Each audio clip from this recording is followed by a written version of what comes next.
It can be a scary world out there. And as Link grows, he's beginning to learn its dangers. He now knows what it means to be afraid, but more importantly, he knows what it means to not be alone. He shares the family secret that courage must not always come from within. It can be borrowed from our dogs. And yes, sometimes we all need to hide from the things which scare us. But I hope to show Lincoln we can only grow when we face our fears. And when I see this look on his face, I know he's beginning to realize that impossibly wonderful feeling of conquering a fear.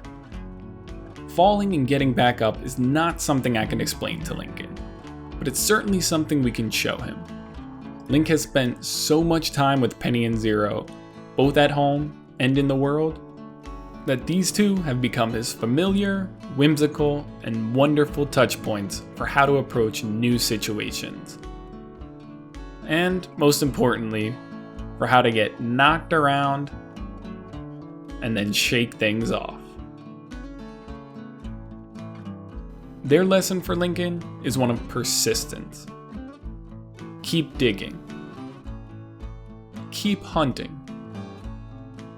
Keep doing until your fears are running from you.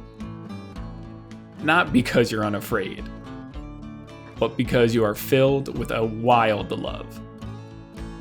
A love that lets you be yourself without fear or judgment of whoever that self might be.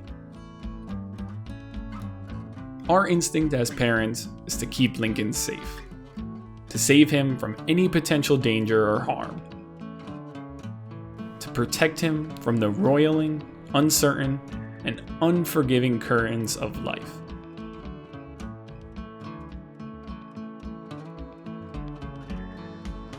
But in the end, we know he must find the courage to navigate these choppy waters on his own.